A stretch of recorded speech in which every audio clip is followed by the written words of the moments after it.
మొదటి యాడ్వెంట్కి ఇచ్చినటువంటి ప్రాధాన్యత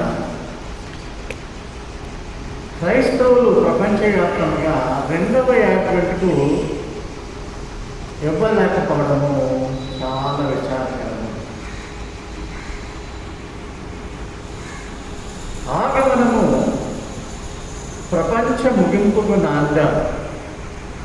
time for the end of the world. ప్రభు పుట్టుకే ప్రపంచ ముగింపుకు నాంది. అవునా కాదు? అవుననే మనము నేర్చుకునబోతున్నాం. మనకు ఉండేటువంటి జీవితకాలము ఒక 70 సంవత్సరాలు లేక 80 సంవత్సరాలు అయినను దాని వైభవము ఆయాసకరమే. మనిషి కొంత యాక్టివ్గా అంటే చురుకుగా ఒక 40 లేక 50 సంవత్సరాలు మాత్రమే మెదడు పనిచేసుకుంటుంది. ఆరోగ్యం కాపాడుకుంటూ సరైన విధానంలో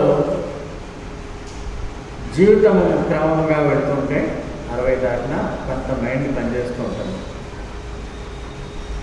అంటే మన మేధస్సు కొద్ది కాలం మాత్రమే పనిచేస్తూ ఉంటారు. మన తెలివితేటలు కానీ. నేను అనుకుంటా ఉంటాను, అయ్యో ఈ వయసుకు వచ్చేసామండి, ఇంకా యవనస్తుడిగా ఉంటేనే ఉండేదేమో అనిపిస్తూ ఉంటాను. అరే ఉద్యోగం లేదు, ఇదివరకు ఉండేటువంటి మిత్రుల రాకపోకలు లేవు, బహుమానాలు లేవు, ఆ క్రేజ్ ఇప్పుడు లేదేంటి అని ఒక్కొక్కసారి బాధ అనిపిస్తూ ఉంటాను. జీవితంలో ఒక దశ వెంబడి ఒక దశ వెళ్ళిపోతూనే ఉంటుంది. ఏది ఆగదు మన కోసం. ఈ విధముగా మన జీవిత కాలంలో మనము ప్రభువుని ఎంతవరకు అర్థం చేసుకుని ఎంతవరకు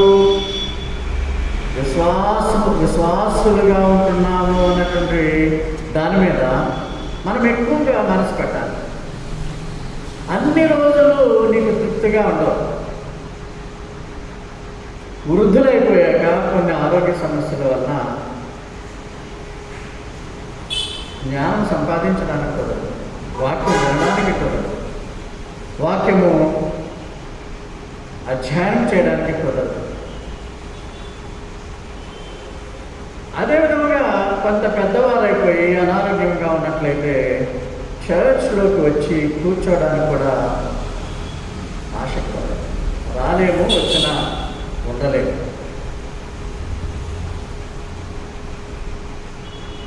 ఈ విధముగా దేవుని యొక్క ప్రణాళికలు నువ్వు అర్థం చేసుకోవడానికి, దేవుని యొక్క ఉద్దేశములు అర్థం చేసుకోవడానికి నీకు కొద్ది కాలమే ఉంటుంది టైం. యువకుడుగా యువతిగా ఒక అవగాహన ఒక 15 ఏళ్ళకు వచ్చి ఉన్నట్లయితే 15 నుంచి ఇంచుమించు నీవు విశ్వాసిగా ఉన్నట్లయితే ఒక కొంతకాలానికి ఒక 20 సంవత్సరాలకు 25 సంవత్సరాలకు ఒక పరిపక్వత అనేది నీకు వస్తుంది. దాని మీద కాన్సన్ట్రేషన్ చేయాలి. చాలామంది అంటూ ఉంటారు, మేము రిటైర్ అయిపోయాక దేవుని సేవ చేస్తాము అంటారు. అదంతా ఒట్టిదే. ఇంకా రిటైర్మెంట్ అంటే 60 ఏళ్ళు దాటితే అనారోగ్యాలు వస్తూ ఉంటాయి, కుటుంబ సమస్యలు కూడా పెరిగిపోతూ ఉంటాయి.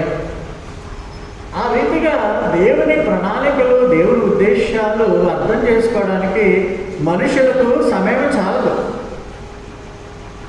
సుమారు 22 సంవత్సరాల నుంచి మీకు బోధిస్తున్నాను నేను. దేవుని ఉచితమైన కృప చొప్పున మీరు కూడా అర్థం చేసుకుంటున్నారు. అయినప్పటికీ ఇంకా అర్థం చేసుకోవడానికి, అయినప్పటికీ ఇంకా నేను చెప్పడానికి, అయినప్పటికీ ఇంకా విశ్వాసంలో పటిష్టంగా పూర్తిగా పరిపక్వత సాధించడానికి ఇంకా సాధన చేయాలి. అప్పుడప్పుడు నాకు అనిపిస్తూ ఉంటుంది, నేను చెప్పేది కూడా చాలా తక్కువ చెప్తున్నానేమో బైబిల్లో అనిపిస్తూ ఉంటాను. ప్రియులారా, ప్రభువు పుట్టుక ప్రపంచపు ముగింపుకు నాంది అని ఎంతమందికి తెలుసు? ఈ 2000 సంవత్సరాలు కూడా అన్య జాతులకు దేవుడు క్రీస్తు ద్వారా రక్షణ పొందడానికి ఇచ్చినటువంటి కృపాకాలం, age of grace, age of salvation. ప్రభు దృష్టిలో 2000 సంవత్సరాలు 2 రోజులు. మనకి 70 ఏళ్ళు జరిగితే అదేదో గొప్ప విడ్డూరం, అయినా భోగాలు, చేత్కారాలు, చేదరింపులు, ఈ విధంగా జీవితం జరుగుతూ ఉంటుంది. మేధస్సు, మనుషుని యొక్క మేధస్సు, సైంటిస్ట్ అయినా, డాక్టర్ అయినా, ఒక కంప్యూటర్ సైంటిస్ట్ అయినా కొద్ది కాలం మాత్రమే యాక్టివ్గా పనిచేస్తుంది. ఐన్స్టీన్ ఇప్పుడు లేడు కదా, గురుత్వాకర్షణ శక్తి కనిపెట్టినటువంటి ఐన్స్టీన్ లేడు కదా, బల్బులు కనిపెట్టినటువంటి ఎడిసన్ ఇప్పుడు లేడు కదా. అందువల్ల చిరకాలము మనం ఈ లోకంలో ఉంటాం, చిరకాలము చర్చకు వస్తాం, చిరకాలం వాక్యం అంటూ ఉంటాం, చిరకాలం గొంతులేద్దాం, సంతోషిద్దామంటే కుదిరేటువంటి పని కాదు. బైబిల్లో ఒక చక్కని మాట ఉంది. ఆమోసు గ్రంథము 3వ అధ్యాయము 7వ వచనంలో, 3:7లో దేవుడు ఏమి చేయాలనుకున్నా, ఈ లోకాన్ని లేక మనలను ఏమి చేయాలనుకున్నా ఆయన తన సేవకులకు చెప్పే చేస్తూ ఉంటాడంట. ఆ మాటను మీరు చూసినట్లయితే, surely the Lord God will do nothing unless he reveals his secret unto his servants the prophets. అంటే నరజాతికి, ఈ లోకమునకు తాను ఏమి చేయాలో అని అనుకుంటున్నాడు అన్నది రివీల్ చేయకుండా, బయలుపరచకుండా ప్రభు చేయడం. Everything is recorded in this Bible. Everything, ప్రతిదీ కూడా ఈ బైబిల్లో నిక్షిప్తమైనది. బైబిల్ చదివేసినంత మాత్రాన, వాక్యాలు కంఠస్థ పెట్టేసినంత మాత్రాన నిగూఢమైనటువంటి సత్యాలు రావు. ఎంతో కృషి చేయాలి. ఆల్రెడీ ప్రవక్తలకు చెప్పేశాడట, ఈ దినాల్లో నేను ప్రవక్తగిని అంటే అది చాలా హాస్యాస్పదం. ప్రవక్త దేవుని మాట వింటూ ఉంటాడు, దేవునితో మాట్లాడుతూ ఉంటాడు, ప్రజలందరి కొరకు ప్రార్థన చేయాలి. దేవునికి మానవునికి మధ్య ప్రవక్త ఒక మధ్యవర్తిగా ఉంటాడు. అది ప్రవక్త చేసే పని. ఎప్పుడైనా ప్రవక్త మోసెస్ గారు నేను అనలేదు అంటే నమ్మేస్తారు మీరు. ప్రవక్త ఎలీషా గారు, ప్రవక్తకి కమలా గారు, ఇవన్నీ కూడా బైబిల్కి విరుద్ధము. అపోస్తలులను పెట్టుకోవడమే విరుద్ధము. ఎందుకంటే మనము ఆ స్టాండర్డ్స్కి మనము చేరలేము. ప్రవక్తకు దేవుడు ఆల్రెడీ చెప్పేశాడన్నీ, అవన్నీ కూడా బైబిల్లో ఉన్నాయి. ఈ బైబిల్ని నమ్మటమే మీ యొక్క ముఖ్య ఉద్దేశంగా ఉంది. ప్రభువు పుట్టాడు, హల్లెలూయా, స్తోత్రం, బెత్లెహేములో పుట్టాడు, హల్లెలూయా, జోలపాట పాడుడి, చింత లేదిక, మంచిదే. ఎప్పుడో దేవుడు యేసు ప్రభువు క్రీస్తు 1లో పుట్టాడంటే, అంతకుముందు కొన్ని వందల సంవత్సరాల కిందట యేసు ప్రభువు పెళ్లి కాని అమ్మాయికి పుడతాడని రాసిస్తాడు. అది నమ్మడమే. 7:14 యెషయా గ్రంథంలో, ఆలకించుడి, కన్యక గర్భవతి కుమారుని కని అతనికి ఇమ్మానుయేలని పేరు పెట్టింది. కనుక నథింగ్ ఈజ్ న్యూ. ఏది పద్ధతి కాదు. అలాగే యెషయా భక్తుడికే యెషయా, ఇర్మియా, మీకా ఈ ప్రవక్తలందరికీ ముందు చెప్పేశాడు, మనకు శిశువు పుట్టెను, మనకు కుమారుడు అనుగ్రహింపబడును. ఈ మాటలన్నీ ఏంటి? ఇవన్నీ యేసుడు గురించి చెప్పబడినటువంటి మాటలు పూర్వమే ఎప్పుడో చెప్పబడి ఉన్నవి. అవి యేసు ప్రభు నెరవేర్పుతో, యేసు ప్రభు పుట్టుకతో ఆ ప్రవచనాలు, ఆ ప్రాఫెసీ నెరవేరింది. ఎంతో సంతోషంగా క్రిస్మస్ కాలంలో నాటికలు వేస్తూ ఉంటారు, ఇంకా రకరకాలుగా ఎంజాయ్ చేసేవాళ్ళు చేస్తూ ఉంటారు. దూత గబ్రియేలు దూత వచ్చి, ఒక ప్రముఖమైన దూత, మొదటిగా గొర్రెల కాపరులకు శుభవార్తను చెబుతుంది. వారు పొలములో ఉండి రాత్రి వేళ తమ మందను కాచుకొని చుండగా, చలి కాచుకొని చుండగా లేదు, అక్కడ వింటారని చెప్పలేదు. భయపడకండి, ప్రజలందరికీ కలుగు మహా సంతోషకరమైన సువార్తమానము మీకు తెలియజేస్తున్నాను. This is the first informed good news to the shepherd's. మరి దేవదూత వచ్చి ఆ గొర్రెల కాపరులకి చెప్పింది.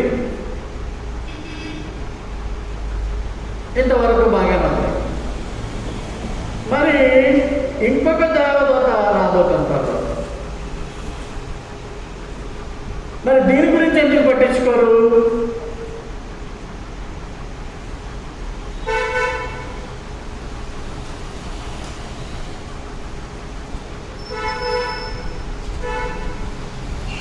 భయపడవద్దు, ప్రజలందరికీ కలగబో మహా సంతోషకరమైన సువార్తమానము మీకు తెలియజేస్తున్నాను అని ఒక దూత చెప్పారు. 2000 సంవత్సరాలు గతించిన తర్వాత, అంటే అయిపోయింది సమయం, ఇప్పుడు అయిపోయింది, గ్రేస్ పీరియడ్ అయిపోతుంది. ఇంకొక దూత రాబోతుంది మధ్యాకాశంలోనికి. ఆ దూత ప్రధాన దూత, మరి గబ్రియేలు దూత అని చెప్పలేదు. ప్రధాన దూత, ముఖ్యమైన దూత శబ్దము చేయబోతుంది. ఈ శబ్దం గురించి ఎందుకు ఆలోచించరు క్రైస్తవులు?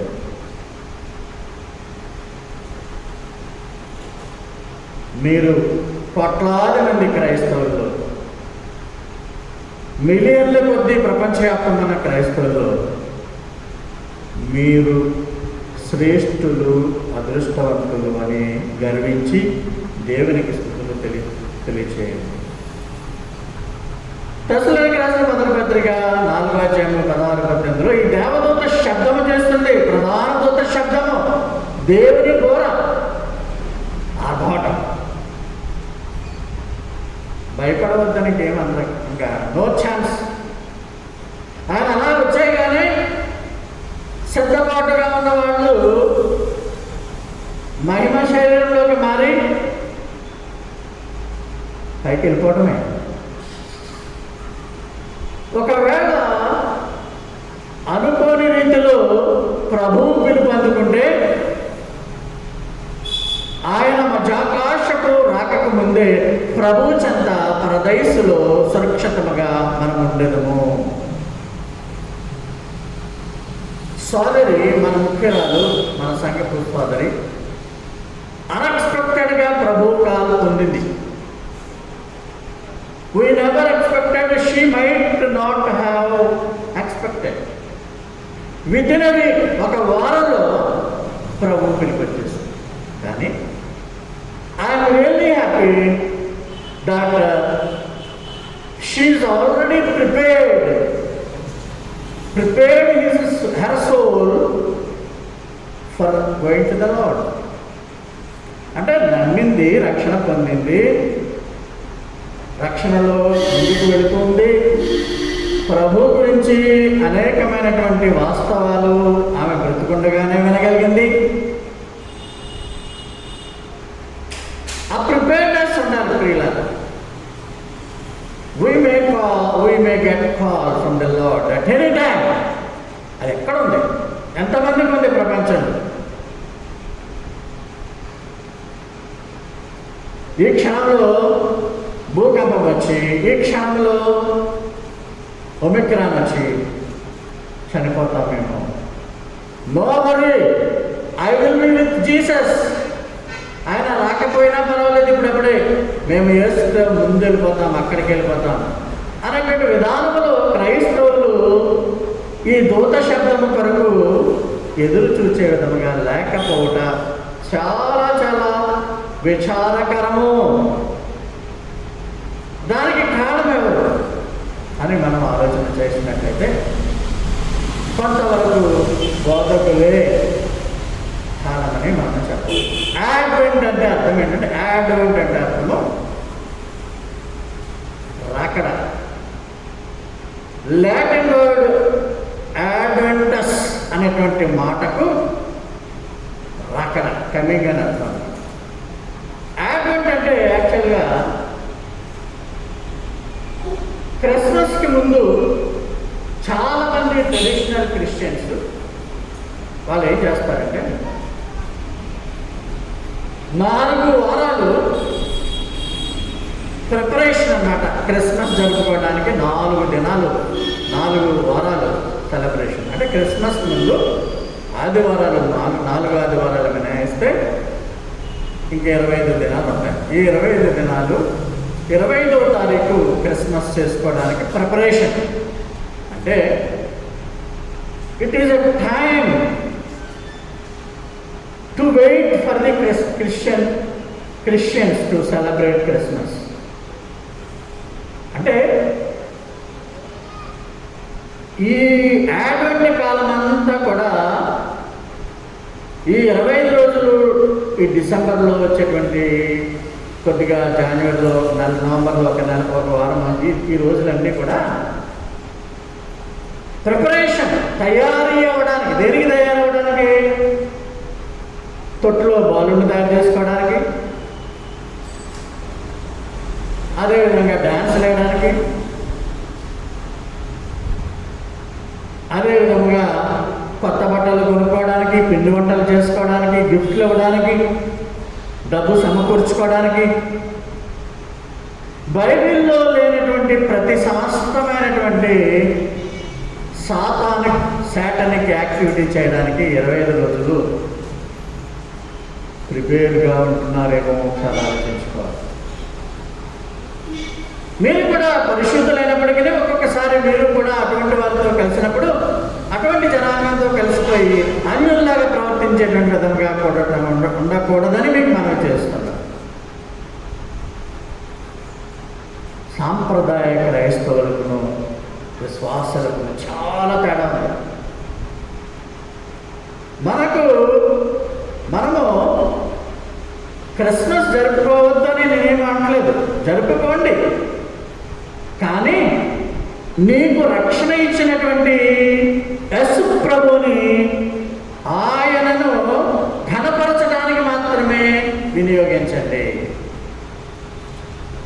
వెనకాల ఉయ్యాలతోటి ఉంది, ఆ ఉయ్యాలతోటి తీసుకొచ్చి ఇక్కడ ఒక బొమ్మ పెట్టి నేను పూల గుర్తులు వేసి నమస్కారం పెట్టుకుని పక్కనే క్రిస్మస్ చెట్టు పెట్టుకుంటే ఎవరైనా అన్యులు వచ్చారనుకోండి, అదే క్రిస్మస్ అంటారు. నాకు వాట్సాప్లో చాలామంది నిన్న మెసేజ్ పెట్టారు. మిత్రులు ఉంటారు, విద్యార్థులు ఉంటారు. ప్రభుత్వ ఆర్ట్స్ కళాశాలలోనే నేను పనిచేసిన కాలేజీలో నా విద్యార్థులే 4 లెక్చరర్స్గా ఉన్నారు. నా వాట్సాప్ అంతా కూడా చెట్లతో నిండిపోయింది. చెట్లు, బాల్స్, ఫ్లవర్స్. అంటే నాకు పంపించిన వాళ్ళందరి దృష్టిలోనూ క్రిస్మస్ అంటే చెట్టు. కొన్ని యేసు ప్రభు ఫోటో అన్న, బాలయేసును ఎవడైనా పంపించాడా? అది కూడా కూడదు. దీని అంతటికంటే ఘోరం అనేది చెట్టు వర్షిపింగ్ ద ట్రీ. అంటే నాకు పంపించినటువంటి హైందవ మిత్రుల ఉద్దేశంలో చెట్టు ఈజ్ గాడ్. చెట్టును పూజిస్తున్నాడు, విగ్రహారాధకుడివే. యేసును ఎలా కనపరుస్తున్నావు? ఆ ఉయ్యాల తెచ్చి వెనకనున్న ఉయ్యాల తెచ్చి ఇక్కడ పెట్టండిరా, దీంట్లో యేసుప్రభు బొమ్మ పెట్టండి, నమస్కారం చేయండి అంటే ఇది చేస్తారు మీరు. కానీ ఇప్పుడు చేయరు సుమా. మీరు కొంత తెలివితేటలు మీకు దేవుడు మీకు ఇచ్చినందుకు దేవునికి వందనాలు. ఈ విధమైనటువంటి క్రైస్తవ్యము దేవునికి ఇష్టం కాదు అని మీకు తెలుసు. ఒక ప్రముఖమైనటువంటి చర్చ్లో 24వ తారీఖు సంధ్యా క్రిస్మస్ అని జరుగుతుంది. లోకల్గా జరుగుతుంది, ప్రపంచాలు. మనం ఏదైనా డ్యాన్స్లు వేసుకోవాలి, మరీ మనలో ఉద్రేకం పెరిగిపోయి అర్ధనగ్నంగా లేకుంటే విపరీతమైన ఊపులతో డ్యాన్సులు చేసుకుని సంతోషపడాలంటే there are many clubs, pubs out side.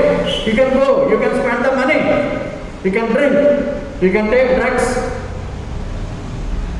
అయితే ఇప్పుడు నేను చూపిస్తున్నటువంటి వీడియోలో ఒకసారి మీరు గమనించండి. నాలాంటి ఏజ్ కలిగినటువంటి వాళ్ళు కూడా ఏ విధమైన పరిస్థితుల్లో అక్కడ ఉన్నారు. మన యువతుల్లాంటి అమ్మాయిలు ఏ విధముగా అక్కడ ఉన్నారు. అర్ధరాత్రి మిడ్నైట్ క్రిస్మస్లో చర్చ్కి ఎదురుగుండా అంటే బిల్డింగ్కి ఎదురుగుండా ఏం చేస్తున్నారు, ఇది దేవుణ్ణి కనపరుస్తుందా లేదా అన్నది మిమ్మల్ని చివరి అడుగుతాను. అప్పుడు మీరు సమాధానం చెప్పండి.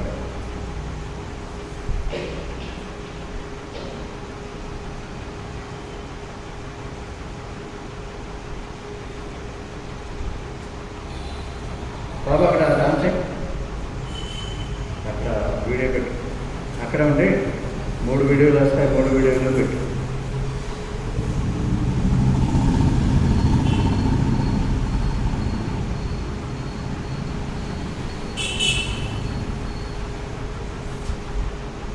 కింద చిన్న ఎరమార్కులో ఉంటారు, drawing ఎరమార్కు.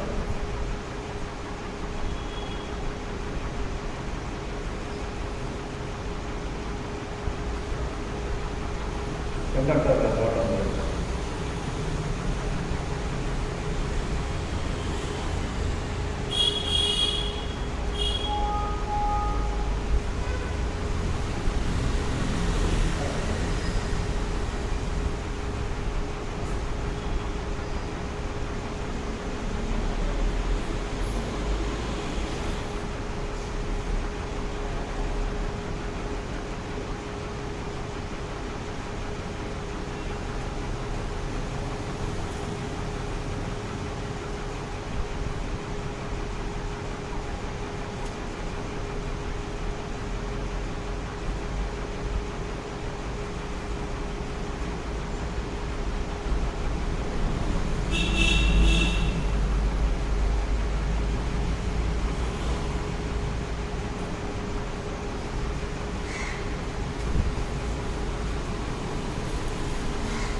We will continue with that.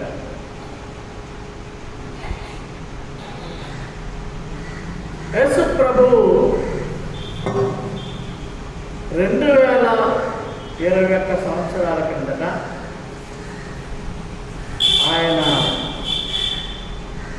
బెత్లెహేములో పుట్టి 33.5 సంవత్సరాలు ఆయన జీవించారు. ఆయన ఆయుష్ 33.5 సంవత్సరాలు. మనకులాగా దీర్ఘాయుడు ఆయన ఈ లోకంలో ఉండలేదు.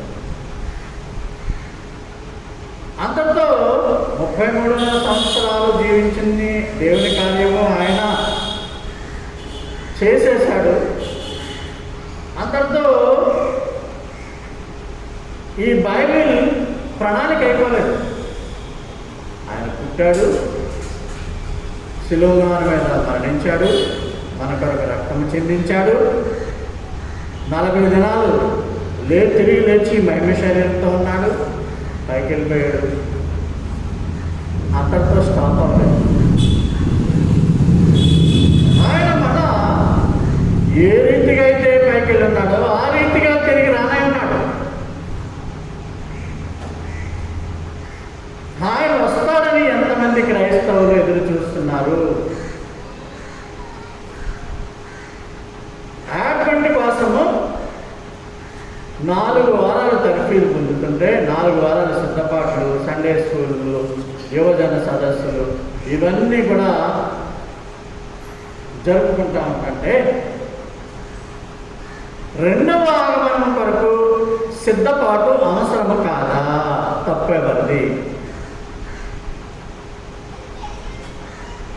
ఈ రీతిగా మధ్యాకాశమునకు ఆయన వస్తున్నాడని, త్వరలో రాబోతున్నాడని, పరిశుద్ధులందరినీ పైకి తీసుకుపోతాడని గ్రంథం చెప్తుంది. మన వాక్యాన్ని ఎంతమంది శ్రద్ధగా సంవత్సర కాలం పాటు వింటున్నారు, అధ్యయనం చేస్తున్నారు? మనం ఒకసారి ఆలోచించుకోవాలి.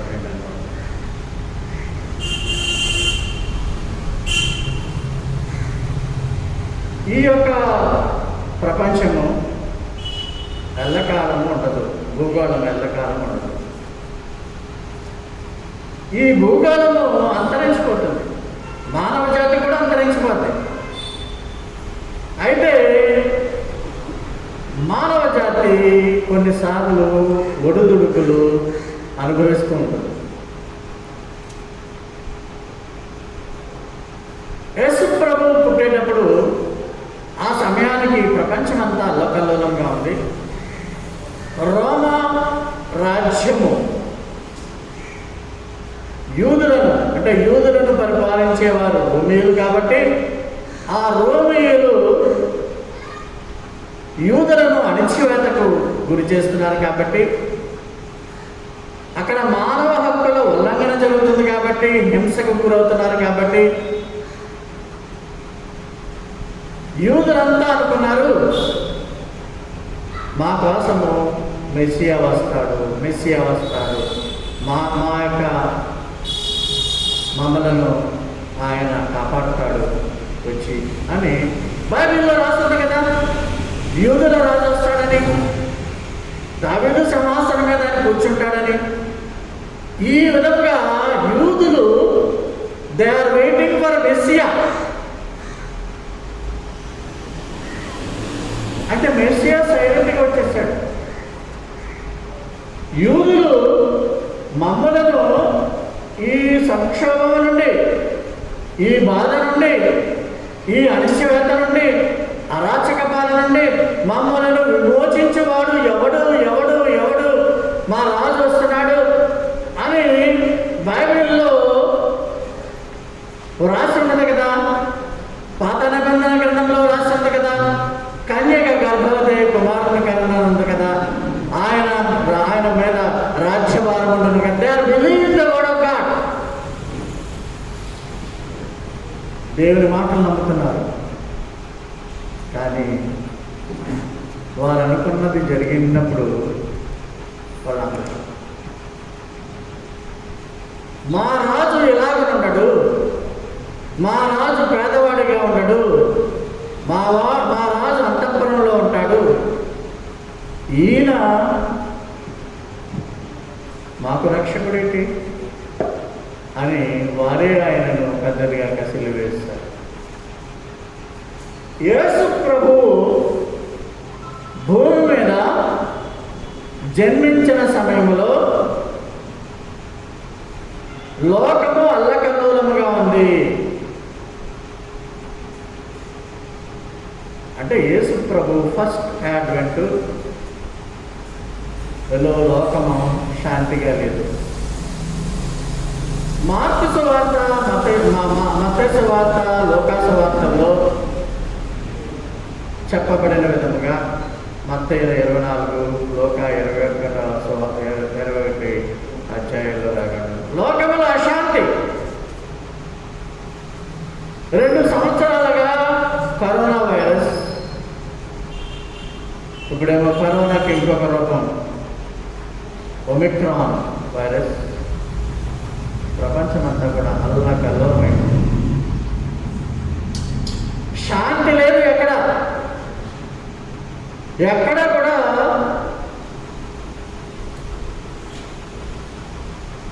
సమాధానం లేదు. ఇలాంటి పరిస్థితి ప్రభు పుట్టినప్పుడు ఉంది. మళ్ళా ఇలాంటి అలజడి కలిగినటువంటి ప్రపంచంలో మనం ఉన్నాం కనుక ఇదే సమయంలో ప్రభు రెండవ అడ్వెంట్ ఖచ్చితంగా ఉంటుందని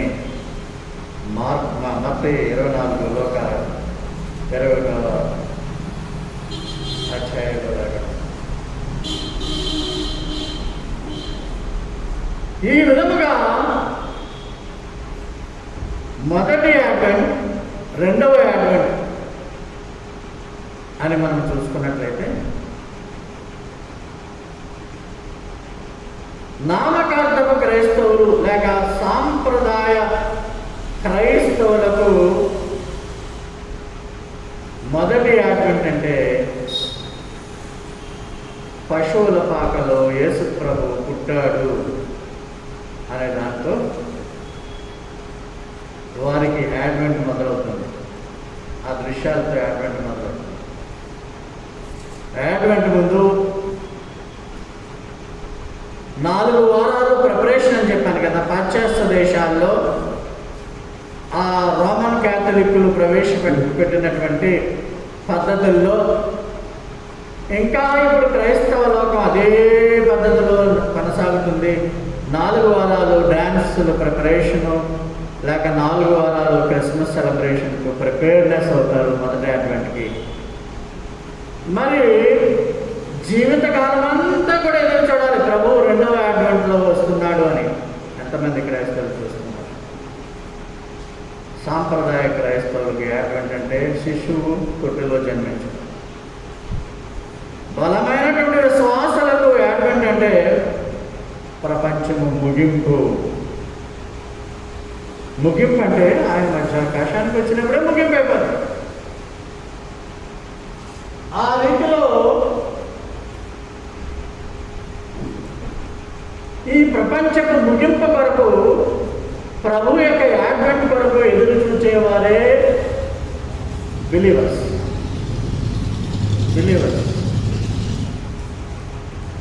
ప్రియులారా, ఎదురు చూచటంలో తప్పు లేదు, ప్రిపేర్నెస్లో తప్పు లేదు.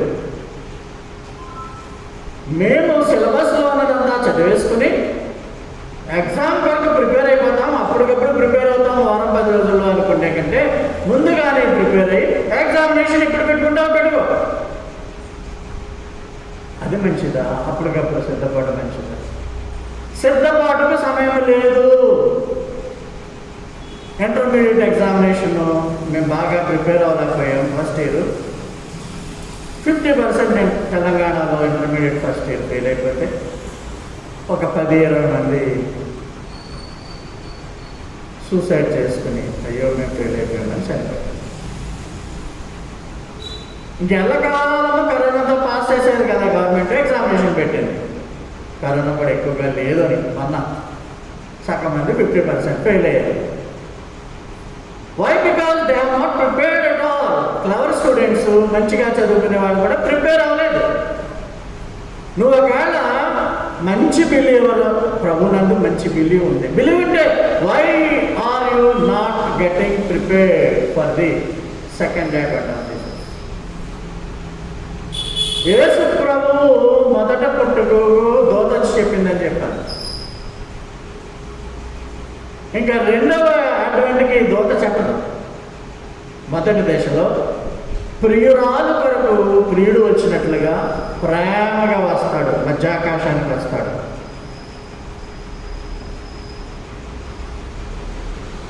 కొదమ సింహం వలె ప్రియురాలు కొరకు రాడు, వధువు సమయం కొరకు రాడు.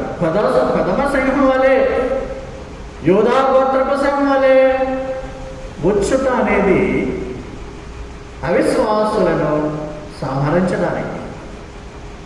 యూదులైనా యేసుని నమ్మకపోతే రక్షణ లేదు ఇప్పటికీ కూడా. నమ్మేటువంటి కడవరి కాలంలో 7 ఏళ్ల శ్రమల్లో నమ్మేవారిని రక్షించడానికి మనం 7 ఏళ్ల శ్రమలను ఖచ్చితంగా చూడాలి. యేసుతో నిత్యము సంతోషంగా 7 ఏళ్ళు ఉండాలి. అలాగే 1000 ఏళ్ల పరిపాలన చేయడం కాదు. మనము ఈ విధముగా కొంత ఆలోచన చాలా కాలం చేస్తున్నాం. దేవునికి వందనాలు. ఎంతమంది క్రైస్తవులు 2వ అడ్వెంట్ వరకు is it all right videos okay ఎదురు చూస్తున్నారు. అడ్వెంట్ చేస్తున్నారు.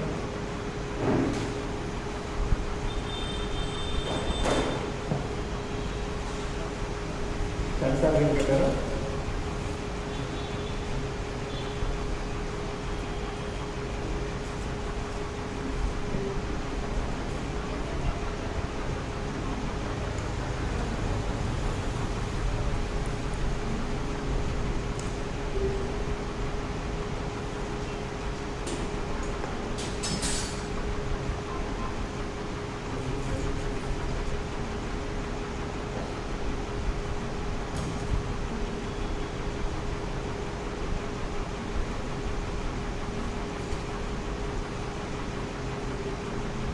ఈ రీతిగా మనము వదిలేండి.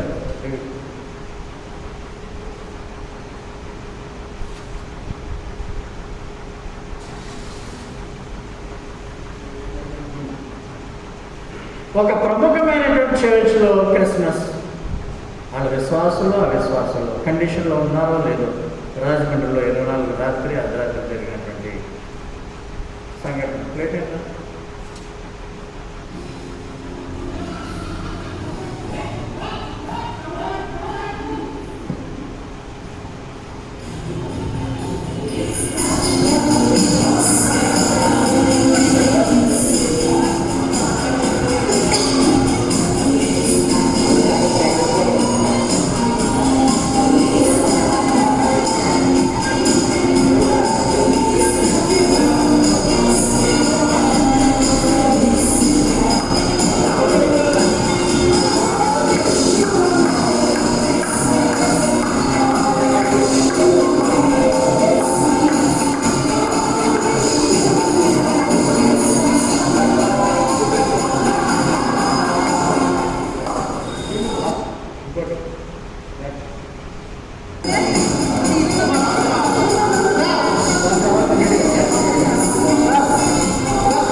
ఇదే సమయంలో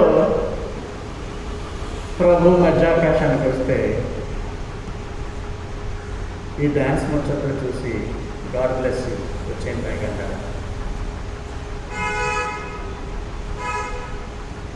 ఈజీ టు క్రిస్మస్ ఇదేనా? ఇలాంటివి చేయడానికి మీకు బాగా ఆసక్తి అనుకోండి, యూఆర్ ఇంట్రెస్టెడ్. పబ్బులు ఉన్నాయి, క్లబ్లు ఉన్నాయి, మందు ఉంది, మసాలా ఉంది, డ్రగ్స్ ఉన్నాయి. ఇందులో ఒక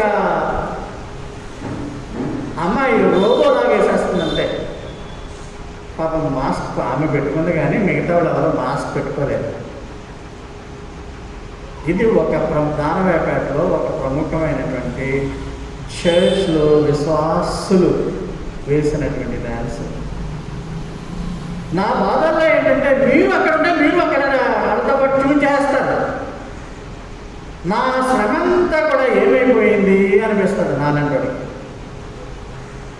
రాత్రి ఒక సోదరి ఫోన్ చేసి హ్యాపీ క్రిస్మస్ అంటే మేము చేసుకోవట్లేదండి క్రిస్మస్ అంటే ఎన్నేళ్ళ నుంచి అండి 2-3 years నుంచి చేసుకోవట్లేదు. మా దగ్గర ఇలాంటి అలంకరణలు చెట్లు అవి ఉండవు, ఎందుకంటే చెట్టు వేసి ప్రభు అనుకుంటున్నాను అని మాట్లాడతా అవునండి ఏదో రాజు పుట్టిన ఏదో ఎబ్రోన్ రాజు ఎవరో పుట్టాడట కదండి 25ని, అంటే 8 రోజులు ఎబ్రోన్ రాజు అంటారు పుట్టాడట కదండి బాబు. నీకు తెలుసు అనమాట కొద్దిగా అన్నాను. తెలుసండి. అందరితో పాటే మనం అంటున్నారు. నా మాట ఏంటంటే, నా అభిలాష ఏంటంటే, సత్యము తెలిసిన తర్వాత, సత్యం తెలియకుండా ఉంటే పర్వాలేదు, సత్యము తెలిసిన తర్వాత కూడా అన్యులలాగా బాబిలోను అన్య సాంప్రదాయాలను రోమన్ క్యాథలికుల ద్వారా మనకు సంక్రమింప చేయబడినటువంటి సాతాను క్రియలను మనం ఆచరించవచ్చునా? అది నా ప్రశ్న. ఓకే, ఒకప్పుడు డాన్స్ చేస్తాం, ఒకప్పుడు చీకట్లో ఉండేవాళ్ళం, ఒకప్పుడు దేవుని ప్రజలం కాదు, ఓకే అగ్రీడ్. మరి ఇప్పుడేంటి? ఇప్పుడు దేవుని సంఘంలో వాళ్ళు ఎలా డాన్సులు చేస్తారా? నాకు సరదా మీరు వేస్తుంటే చూద్దామని, ఊపులు జరకలు. అందుకు చూడండి ఆ బస్సులోడు ఎంత మరి కూతురు కోడలో తెలియదు కానీ తెగ హుషారైపోతాడు. Is it a Christmas? Is it the occasion to glorify God in such a way? దీనికి కారణం ఎవరు? పాస్టర్ని కారణం ఉందన్నా? సగం పాస్టర్ గద్దిస్తే ఉద్యోగం నుంచి మీకు వేస్తారు, ఆయన పంపించేస్తారు. ఏడ్రా ఏదా డాన్స్లు అని. ఆ చుట్టుపక్కల వాళ్ళందరికీ కూడా టెస్ట్ మనీ ఏంటి? ఓహో, యేసు ప్రభు పుడితే ఇలా డ్యాన్స్ వేస్తారా? బార్లోని, క్లబ్లోని, పబ్బుల్లోని వేసినట్టు వేస్తారా? అమెరికాలో కూడా ఇలాగ వేస్తారేమో. దేవుని అవమానపరచద్దు ప్రియమైన మాట. ఓపిక లేకపోతే కూర్చోండి, కానీ అవమానం చేయకండి. మీ దేవుడు ఈజ్ ఎ కన్జ్యూమింగ్ ఫైర్. మన మీద ఆయన ఉగ్రత చూపించడు. ప్రియుడు ప్రియురాలు కొరకు వచ్చినట్లుగా ఆయన రాబోతున్నాడు త్వరలో. ఎంతోమంది ప్రవక్తలు చెప్పేశారు ఇదివరకే. అయినా ప్రవక్తలు చెప్పినా యూదులు వెళ్ళలేదు, మనము కూడా వినుటలేదేమో అని భయం వేస్తుంది నాకు. ఆమోస గ్రంథం 3వ అధ్యాయంలో ఏం చదివాము? తాను చేయబోయేటువంటి ప్రతి విషయాన్ని కూడా దేవుడు ముందుగానే తన సేవకులకు ద్వారా తెలియజేశాడు. బైబిల్లో ఉన్నాయి. త్వరలో యుగాంతం అవుతుంది అని కూడా పద్మాసు దీపం నుండి యోహాను రాశాడు. మత్తయి సువార్త 24వ అధ్యాయము, లోకాసు వార్త 27వ అధ్యాయం. మన ప్రిపేర్నెస్ ఏంటి? ప్రవక్త అంటే భవిష్యత్తుని ఊహించి చెప్పేవాడు. ఆ ప్రవక్తలే యేసు జననం గురించి మెస్సియా వస్తున్నాడు అని చెప్పారు. ఇదిగో కన్యక గర్భవతి, ఒక కుమారుని కన్ను, ఇమ్మానుయేలు అని పేరు పెట్టుదు అని యెషయా చెప్పాడు. యూదులు నమ్మలేదు, అన్యులు కూడా నమ్మలేదు. అందుకనే అన్యుల కొరకు దేవుడు 2000 సంవత్సరాలు ఏర్పాటు చేశాడు. This is the age of salvation for all of the nations of Gentiles. అందుకనే ఈ 2000 సంవత్సరాలలో మన కాలంలో మనం పుట్టినలాగా చనిపోయే వరకు ఆ కాలంలో మనం రక్షింపబడిపోయాం. దేవునికి వందనాలు. రక్షింపబడిన జనులు రోడ్లకి ఆ విధముగా నృత్యములతో సెలబ్రేషన్ చేసుకుని వచ్చిన ఉయ్యాల తీసుకొచ్చి ఉయ్యాలలో ఒక బొమ్మ పెట్టి దాని చుట్టూ డ్యాన్స్, కామన్గా డ్యాన్స్ వేయడం మంచిదా? ఆలోచించు. వాళ్ళు చెడ్డ పని చేశారు, మంచి పని చేశారని మనం విమర్శించడం కాదు. వాళ్ళకి గైడ్ లేడు, పాస్ట్ లేడు, ఉన్నా ఇలాంటి మాటలు చెప్పనెవరు, వాక్యాలు చెప్పనెవరు, ట్రాన్స్ఫర్ చేస్తారు, భయం, ఆయన బ్రతుకులేరు, నన్ను ట్రాన్స్ఫర్ చేయలేరు కదా ఎవరిని, అది మీకు ఉన్నది ఉన్నట్టుగానే బైబిల్లో ఉన్నది ఉన్నట్టుగానే చెప్తున్నాడు. ఆయన బయటకు వచ్చి ఇలాంటి పని చేయకండి, తప్పు, సాక్ష్యం పోద్ది అని అనగలరా? అనలేదు. మీరు సాహసం చేయలేరు. మీరు ఒకవేళ పొరపాటున అలాంటివి చేస్తే అది మీ పాస్టర్ గారు కూడా సహించారు. అందుకనే నైట్ క్రిస్మస్లో రద్దు. ఇలాగ ఊపుళ్ళు జరగలు చేస్తాడంటే మధ్యలో ఒంటరిగా వెళ్తుంటే ఎవడో పట్టుకుని ఏదో చేస్తాడు. అంటే నువ్వు అవకాశం ఇస్తున్నావు కదా, రచ్చగొడుతున్నావు కదా నువ్వు. కనుక అన్య ఆచార పద్ధతులకు దూరముగా ఉండండి. ఇర్మియా చూసాం, యెషయా చూసాం, మేకా బెత్లెహేం ఎఫ్రాతా అని చెప్పాడు, నువ్వు స్వల్ప గ్రామం అని చెప్పాడు. అవన్నీ కూడా యూదులు నమ్మలేదు. వాళ్ళ ప్రవక్తలే, వాళ్ళేమీ ఇండియన్ ప్రాఫిట్స్ కాదు. అయినప్పటికీ వాళ్ళు ఎవరు నమ్మలేదు. కన్యక గర్భవతి కుమారుని కన్నా నిజమే, కనేసింది, పుట్టేశాడు. అలాగే అన్యులైనటువంటి వైజ్ మెన్ కూడా వచ్చారు, వారు యేసు ప్రభువుని ఆరాధించారు. కలలో హెచ్చరింపబడి వేరే దావన వెళ్ళిపోయారు. వాళ్ళ మాట విన్నారు, కానీ అన్యులైనటువంటి వైజ్ మెన్ దేవుని మాటలను యూదులు వినలేదు. ప్రియమైన విశ్వాసులారా, మీరు దేవుని మాటలు వింటున్నారా? ఒక నిబద్ధ క్రైస్తవుడు వలె బిలీవింగ్ క్రిస్టియన్స్ లాగా మీరు ఉండండి.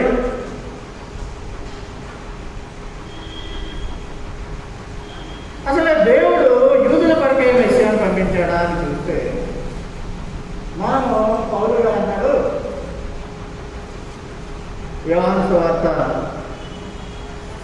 3:16 దేవుడు లోకమును ఎంతో ప్రేమించాడు. లోకంలో యూదులే ఉన్నారా? అందరినీ ప్రేమించాడు కాబట్టి అందరి కొరకు మెస్సీ వచ్చాడు. యూదులు అనుకున్నారు మా కొరకు వస్తాడు మెస్సీ అనుకున్నారు. వారు అనుకున్న రీతిలో ఆయన రాలేదు కాబట్టి నమ్మలేదు ప్రేమైన వారు. అందుకనే యేసు ద్వారా రక్షణ దేవుడు మనకి ఇచ్చినందుకు దేవాది దేవుడు వందనాలు. రోమీయులకు రాసిన పత్రిక 5వ అధ్యాయం 8వ వచనంలో పౌలు గారు అంటాడు, దేవుడు అన్ని నేషన్స్ పట్ల ప్రేమను వ్యక్తం చేస్తున్నాడు. ఎందుకంటే మనమే ఇంకనూ పాపులమై ఉండగా ఆయన మన కొరకు చనిపోయి ఉన్నాడు. దేవాది దేవునికి వందనాలు. అపోస్తల కార్యంలో 4:12 ఏం చూస్తున్నామంటే,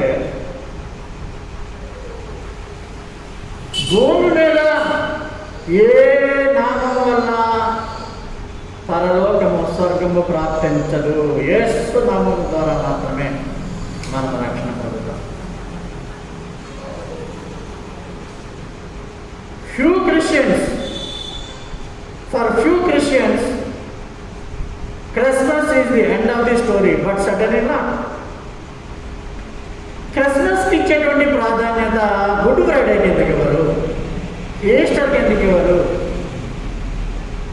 ఓకే, డాన్సులు, మంచి మంచి పాటలు, ఉత్తేజకరమైన శారీరకంగా ఉత్తేజం పొందేటువంటి అన్నీ కూడా ఓకే చేసుకుంటున్నారు ఫస్ట్ అడ్వెంట్.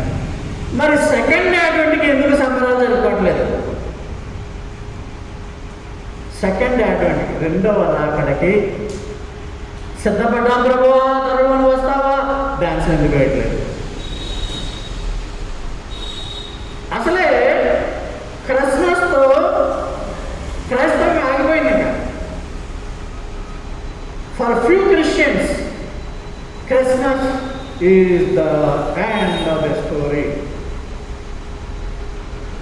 బట్ సడన్గా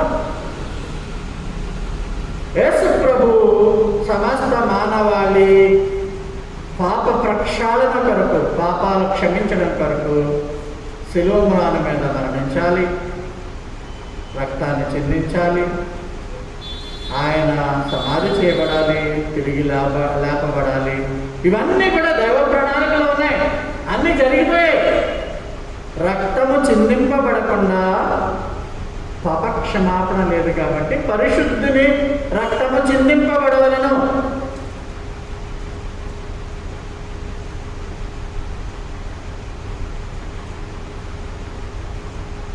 ద స్టోరీ కంప్లీటెడ్ ఈజ్ ప్రభు పుట్టాడు. ఆయన 30 సంవత్సరాల వరకు 12 ఏళ్ళ వరకు బైబిల్లో ఆయన గురించి రాయబడింది. వడ్రంగివాడిగా తండ్రికి సహకరించాడు. నేను అద్వితీయ దేవుని కుమారుడని ఆయన ఏమి మనకులాగా వేషజాలకు పోయి తండ్రికి సహకరించకుండా లేడు. మనకి ఇంత ఉంటేనే అంతగా ఫీల్ అయిపోతూ ఉంటాం. యేసు ప్రభు దైవ మానవుడు, దేవుడే వడ్రంగివాడిలా పనిచేస్తాడు. 30వ సంవత్సరం నుంచి 33.5 సంవత్సరాల వరకు మాత్రమే బైబిల్ గ్రంథంలో న్యూ టెస్ట్మెంట్లో యేసు పరిచర్య గురించి రాబడింది. అంతవరకు ఆయన ఏమయ్యారు అన్నది మిస్టరీ. యేసు ప్రభువు పుట్టుకతో క్రిస్టియానిటీ ఆగిపోయింది. అవునా కాదా? యేసు ప్రభు పుట్టాడు, పెరిగి పెద్దవాడయ్యాడు, సిలువ మ్రాను మీద మరణించి ఉన్నాడు, రక్తము చెందించి ఉన్నాడు. ఆ సిలువను వేయడం కూడా ఆయన స్వకీయ జనాంగమే వేశారు. ఎవరైతే ఆ మెస్సియా కొరకు ఎదురు చూస్తున్నారో వాళ్ళే ఆయనను సిలువ మ్రాను మీద ఆయన శిక్షించి చంపారు. సమాధి చేయబడ్డాడు, 3వ దినం తిరిగి లేచాడు. మరణాన్ని గెలిచి సజీవుడిగా తిరిగి లేచి ఆయన 40 దినాలు భూమి మీద సంచరించి శిష్యులకు అనేకులకు కనబడి వారిని ఉత్తేజపరిచి, నేను తిరిగి లేచాను, నా యొక్క శ్వాసం ఇచ్చిన వాడు తిరిగి లేస్తాడనే సత్యాన్ని అందరికీ చెప్పేసి పరలోకానికి వెళ్ళిపోయాడు. అంతవరకు స్టోరీ అయిపోయింది. ఈ క్రిస్మస్కి ఇచ్చేటువంటి ప్రాధాన్యత, ప్రభువు మరణించిన రోజునేమో నువ్వేమో నల్లని డ్రెస్ వేసేస్తావు, గుడ్ ఫ్రైడేని పెట్టుకుని దొక్క బిందువులు కాచేస్తావు. మళ్ళా 3 రోజుల్లో వైట్ డ్రెస్ వేసేస్తావు, నేను వేసినట్టు వైట్ డ్రెస్ వేసేస్తావు. ఆచార పద్ధతి క్రైస్తవులారా అని దేవుడు అసహించుకున్నాడు. మీ పండుగ దినాలే, I hate your festivals because your traditional. దేవుని వందనాలు, మంగళాలు అంటే వరము ఎవరము లేవు. యేసు ప్రభు వారు స్టోరీ బైబిల్లో చెప్పబడిన విధముగా కొనసాగింది. ఇంకా రాత్రి జస్ట్ న్యూస్ ఒక 5 నిమిషాలు చూసేటప్పటికి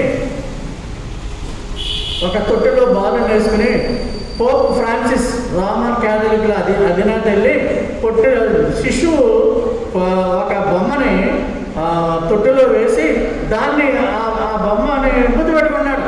రోమన్ క్యాథలిక్లకి ఆయన హెడ్, శిశువుని ముద్దు పెట్టుకుంటాడు. నేను ఇదంతా ఇదే క్రైస్తవం, రోమన్ క్యాథలిక్లే క్రైస్తవం అనుకుంటారు. ఎందుకంటే majority of the people are Roman Catholics. వాళ్ళ అన్య సాంప్రదాయాలన్నీ కూడా సాతానుడు వాళ్ళ ద్వారా క్రైస్తవంలో చెప్పింపాలు చేశాడు. యేసు ప్రభు యొక్క శిలువ మరణ త్యాగాన్ని నువ్వెందుకు ఆయన కొనియాడు?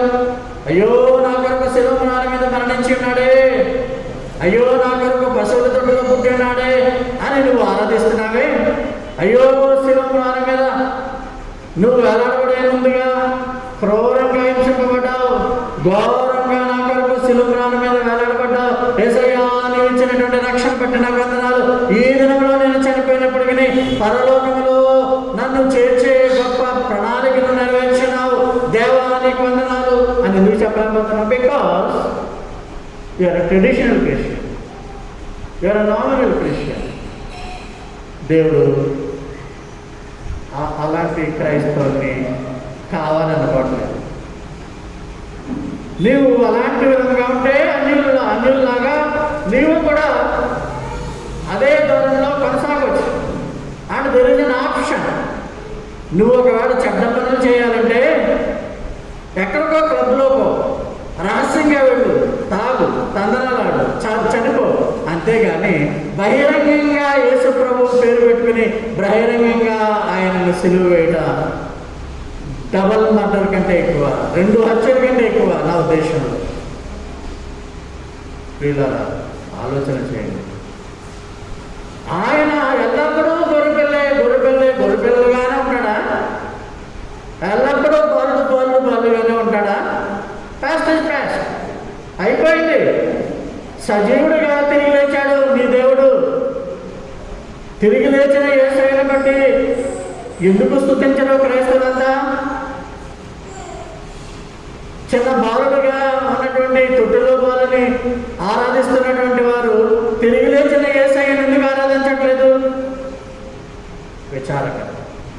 But you are blessed. అపోస్తల కార్యములు 1వ అధ్యాయము 9 నుంచి 11 వరకు చెప్తే, శిష్యులందరూ కూడా యేసు ప్రభువు 40 దినాలు ఈ లోకంలో వారితో సంచరించి పైకి వెళ్ళిపోతున్నాడు. పైకి వెళ్ళడానికి ఆరోహణం అంటారు, కిందకి రావడానికి అవరోహణం అంటారు, యాక్సెషన్.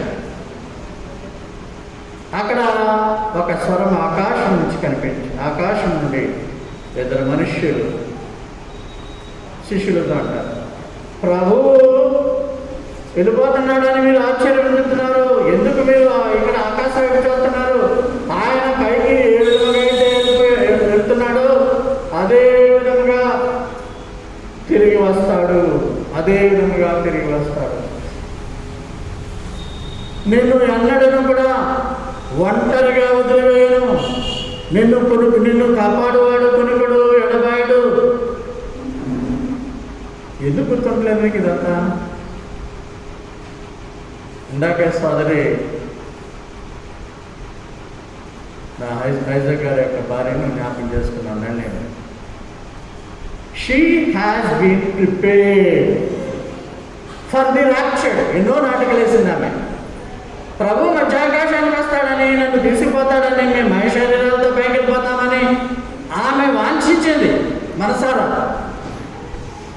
కాబట్టి ఆమె ప్రభునందు నిద్రించిన బాధపడవలసిన అవసరం లేదు. కుటుంబస్తులు కూడా అంతగా విచారించవలసిన అవసరం లేదు. సంఘం కూడా అంతగా విచారించవలసిన అవసరం లేదు. ఎందుకంటే ప్రభు వస్తాడు, నన్ను తీసుకుపోతాడు, ముందుగా నన్ను తీసుకుపోయాడు, ఆయన హక్కుని చేర్చుకున్నాడని సంతోషిస్తాడు. అలాంటి విధముగా మనకును జరిగినప్పుడు మనము ప్రిపేర్నెస్, సిద్ధపాటుతో మనం ఉంటున్నామా? ఇంకా బాలయేసు ఉయ్యాలి. యేసు బాలుడు పుట్టాడంట. పుట్టాడు మంచిదే. దాన్నే పట్టుకుని, కృష్ణ చెప్పులే పట్టుకుని నువ్వు పట్టుకుని ఇది నాకు కావాలి అంటే యేసయ్య ఆనందిస్తాడా? ఆయన ఏ విధముగా అయితే పైకి వెళ్ళున్నాడో అదే విధముగా తిరిగి రాబోతున్నాడు. ఒక దూత చెప్పింది, భయపడవద్దు, లోకరక్షకుడు మీ కొరకు పుట్టబోతున్నాడు, వెళ్ళండి అని గొర్రెలతో చెప్పింది. ఇంకొక దూత త్వరలోనే ఘోర శబ్దం, ఆకాశములో ప్రతిధ్వనులు, ఆర్భాటముతోనూ దేవదూత శబ్దముతోనూ దేవుని బోరతోనూ ఆకాశములకు దిగి వచ్చును. ఆయన ఆకాశములకు దిగి వచ్చును. ఇది బైబిల్లో ఉన్నటువంటి మాటల్ని క్రైస్తవ జనాంగం ఎందుకు వింటలేదు? దీని కొరకు నువ్వు ఎందుకు స్తుతించావు? ఎందుకు సిద్ధపాటు కలిగింటావు? ప్రియులారా, the story of Christianity has not ended with Christmas. దానికి ఇచ్చిన ప్రాధాన్యత ప్రపంచంలో క్రైస్తవులు అనుకునేవాడు. మిగతా వాడు దేనికి ఎవరు? ఆయన పుట్టాడు, జన్మించాడు, శిలువను చనిపోయాడు, సమాధి చేయబడ్డాడు, తిరిగి లేచాడు, వెళ్ళిపోయాడు పైకి. ఓకే, అయిపోయిందా? ఎండకి అయిపోయిందా? కానీ సంవత్సరం క్యాలెండర్ మెసేజ్లన్నీ కూడా అంతటితోనే ఎండ్ అయిపోతాయి. ఎందుకంటే వాళ్ళకి ఒక సిలబస్ ఇస్తారు. BA ఫస్ట్ ఇయర్లో, BSc ఫస్ట్ ఇయర్లో ఏ సిలబస్ అధ్యాపకుడు అని చెప్పేసి చేతులు ముడుచుకుంటాడు. పాస్టర్లు కూడా ఆ సిలబస్ చెప్పేసి చేతులు ముడుచుకుంటారు. ఇంకా మిగతాది ఏ విధంగా విశ్లేషణ చేస్తారు? సమయమే ఉండదు కదా వారికి.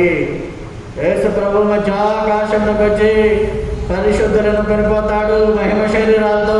కడబోర శబ్దం అనగానే కొరింథీయులకు రాసిన 2వ పత్రిక 1వ అధ్యాయంలో 15వ అధ్యాయంలో రాసినటువంటి విధముగా ఆయన బోరధ్వని వినగానే, టంపెట్ కాల్ వినగానే మనమంతా కూడా ఒక్క ఊదుటిన కనురెప్పపాటుతో మామూలు శరీరాల నుంచి మామే శరీరాలకు మారిపోతాం. అప్పుడు వచ్చాడు అనుకోండి యేసు ప్రభు మధ్యాకాశానికి, ట్రంపెట్ కాల్ వినిపించింది అనుకోండి, we are ready, we will go to heaven. ఆ ధీమ కలిగించాలనే నా ప్రయాస. ఇన్నేళ్ళ నుంచి 7-8 సంవత్సరాల నుంచి బోధన ఎక్కువ వినిపిస్తాను. ప్రయాస ఎందుకంటే ప్రిపేర్డ్ చనిపోవడానికి ప్రిపేర్నెస్ కాదు, చావు అనేది any time it will come. But ఆయన ఇప్పుడు వస్తే అప్పుడు ఆయన దగ్గరికి వెళ్ళిపోతామని ఆశ, అభిలాష, కోరిక. ప్రభు ఈ క్షణంలో వస్తే మేము సిద్ధపడుతూ ఉన్నాము దేవా, మేము వచ్చేస్తాను అని అనుకున్న వాళ్ళంతా కూడా ధన్యులు. సిద్ధపాటు అవ్వము అంటే 7 ఏళ్లలో వాళ్ళ యొక్క దుస్థితి ఎలా ఉంటుందంటే దుర్మార్గంగా ఉంటుంది. చంపబడిన యేసు వరకు చంపబడే వాళ్ళు చంపబడుతూ ఉంటారు, రక్షింపబడే వాళ్ళు రక్షింపబడుతూ ఉంటారు. అయితే ఆ కాలంలో రక్షింపబడుట దుర్లభం, చనిపోవడం కూడా చాలా కష్టంగా ఉంటుంది. 7 ఏళ్ల శ్రమలు చనిపోదామని ప్రయత్నం చేయనప్పటికీ చనిపోయేటువంటి పరిస్థితి ఉంటుంది. ప్రియులారా, సిద్ధపాటు, ప్రిపేర్నెస్. క్రైస్తవ జీవన విధానం అంటే నా ఉద్దేశంలో సిద్ధపాటే. ఎగ్జామినేషన్ కొరకు సిద్ధపడే వాళ్ళలాగా ఉండాలి. అసలు ఎంతమంది క్రైస్తవులకు ఎత్తపడడమో సెకండ్ కమింగ్ తెలుసు. ప్రియురాలు కొరకు ప్రియుడు వచ్చినట్లుగా మధ్యాకాశానికి మాత్రమే యేసయ్య వచ్చి తీసుకుపోతాడు. వధువు సంఘాన్ని అన్నదాన్ని రాజ్యం అంటారని. సెకండ్ కమింగ్ అంటే 7 ఏళ్ల తర్వాత ఎత్తబడినటువంటి పరిశుద్ధులతో భూమి మీదకి ఆయన వస్తాడు. ఉగ్రుడిగా వస్తాడు. యూదుల వ్యతిరేకులను చంపడానికి వస్తాడు, అవిశ్వాసాలను చంపడానికి వస్తాడు. అదేవిధంగా సర్వ అవిశ్వాసి దుర్మార్గపు మానవాడిని సంహరించడానికి వస్తాడు. నమ్మే యూదులను రక్షించడానికని. ఎంతమంది క్రైస్తవులకు తెలుసు? ఒకవేళ ఈ వాక్యం ఇంటూ కూడా నువ్వు తెలుసుకోకపోతే నీ అంత దురదృష్టవంతులు ఇంకొకడు ఒకడు. ప్రియమైన విశ్వాసుల, this life is a temporary life. ఉన్నంతకాలం ఆశ ఉంటుంది మనకి, బతకాలి, ఇంకా బతకాలి, ఇంకా సౌఖ్యంగా ఉండాలి. That will not end. Money సంపాదించాలి, గొప్ప అయిపోవాలి, గొప్ప ఆరోగ్యం కూడా చెడగొట్టుకుని గొప్ప అయిపోదాం అనేటువంటి ఆశ మనుషులకు ఉంటుంది. బట్ క్రిస్టియన్స్కి అది తగదు. ప్రియమైన వాళ్ళ, ఆయన స్టోరీ ఎండ్ అయిపోలేదు. అప్పుడే ఆయన వస్తాడు, మనల్ని తీసుకెళ్ళిపోతాడు, 7 ఏళ్ళు పరలోకంలో ఉంచుతాడు. 7 ఏళ్ల తర్వాత మన భూమి మీదకి ఈ విధముగా అశ్వములపై దుష్ట జాతిని సంహరించడానికి వస్తాడు. మిలీనియం ఏర్పాటు చేయడానికి వస్తాడు. మిలీనియం. నీ రాజ్యం వచ్చిన పరలోకమందున మా తండ్రి, నీ రాజ్యం వచ్చిన గాక, నీ చిత్తము సిద్ధించిన గాక అని అంటాం కదా మనం. నీ చిత్తము నెరవేరును గాక.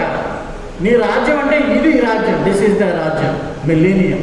ఇప్పుడు ఉండేటటువంటి చాలా వరకు కలుషితమైన వారు, రాజుకి పరిచారకులుగా.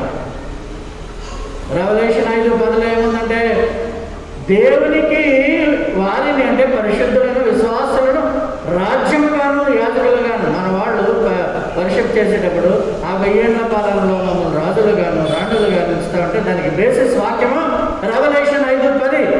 మమ్మల్ని యాజకులుగాను రాజ్యంగాను what a wonderful happiness it is. దాని కొరకు నువ్వు కనిపెట్టుకో, ఆశించుకో. ఇవాళ కారు కొంటావు, రేపు విమానం కొంటావు, వెల్లుండి చనిపోతావు. అది గొప్ప విశేషమా? ఈవేళ చక్కటి ఫ్లవర్ లాగా వికసిస్తావు, రేపు మాడిపోతావు. ఆ పువ్వుని తెంపేస్తావు ఆ చెట్టు నుంచి. ఇది విశేషమా? Life is also like that. ఎందుకు లైఫ్ని నీవు సీరియస్గా తీసుకుని ప్రభు ఉన్నంతకాలము ప్రభు బిడ్డలుగా మేము జీవించాలి అన్నటువంటి కాక్షతో నువ్వు బయటపెట్టలేదు. అన్యుల్లో కలిసినప్పుడు అన్యుడు అయిపోతున్నావేమో, ఈ ప్రసంగం అంతా వృధా అయిపోతుందేమో అని నా భయం. కనుక you should have an anticipation to the future. ఆయన చెప్పేశాడు కదా, ఏమి జరగాలో జరగబోతుంది గ్రంథంలో అన్నీ నేను చెప్పే చేస్తాను అంటున్నాడు. కరెక్ట్, ఎందుకంటే మనం ప్రిపేర్ అయ్యి ఉండాలని. కానీ వస్తాడని చెప్పాడు కదా సత్యం. ఆ 1000 ఏళ్ల పాలన అయిపోయింది, అంతటా స్టోరీ అయిపోలేదు. 1000 ఏళ్ల పాలనలో నీతి నిజాయితీలతో ప్రజలు జబ్బులు లేకుండా ఏమీ లేకుండా ఉంటారు. మనం రాజులుగాను రాణులుగాను మహిమ శరీరులుగా ఉంటాం. పరలోకము పైనుంచి కిందకి వస్తుందట. నూతన యెరూషలేముగాను నూతన భూమిగాను దేవుడు చేయబోతున్నాడు. అందులో బంగారం కావాలంటే బంగారం, వెండి కావాలంటే వెండి, వజ్రాలు కావాలంటే వజ్రాలు, బంగారంతో చేయబడినటువంటి ఆ గొప్ప నివాసాలే దేవుడికి ఇస్తానంటున్నాడు. ఎందుకు నమ్మను? అక్కడ ఎప్పుడు శాంతి ఉంటుంది. ఎప్పుడు కూడా ఆ యొక్క ఆ 1000 ఏళ్ల పాలన అయిపోయిన తర్వాత 1000 ఏళ్ల పాలన వంటి గొప్ప ఇక పాలన ఉండదు. దేశం నూతన యెరూషలేమును మనకు స్పష్టంగా ఆయన ఇవ్వబోతున్నాడు. ఎందుకు నువ్వు సంతోషించట్లేదు? వీటిని బట్టి ఆలోచించు ప్రియ సోదరి సోదరుడు. My intention is not to hurt anybody, but you should prepare for any eventuality. ఈరోజు ఈవేళ మనం ఇక్కడ ఆదివారం నాడు చర్చ్లో దేవుని ఆరాధించుకున్నాము అంటే దేవుని మహాప్రభు. ఆల్రెడీ కొన్ని యూరోప్లో అన్ని చర్చలు మూసేశారు, మళ్ళా లాక్డౌన్ కూడా పెట్టేశారు. తెలంగాణలో క్రిస్మస్ అయిపోయిన మరుసటి రోజు నుంచి లాక్డౌన్. హైదరాబాద్ పక్కన ఉన్న హైదరాబాద్ మనకు కూడా అదే పరిస్థితి వస్తుంది. ఫిబ్రవరి, మార్చ్, వీలైతే జనవరిలో highest peak of the cases of Omicron disease వస్తుందని ఎక్స్పెక్ట్ చేస్తాం. దేనికి భయపడవా నువ్వు? మరణానికి కూడా భయపడవా? దేవునికి భయపడవా? దేని చూసి భయపడతావు ఇంకా నువ్వు? అలాంటప్పుడు క్రిస్టియానిటీ ఎందుకు? ఆలోచించి ప్రియ విశ్వాసం. మీ అందరికీ కూడా క్రిస్మస్ శుభములు. సంవత్సరం పొడిగిన కలగాలని, సంవత్సరం పొడిగిన బాలయేసుని మీరు స్తుతించాలని నేను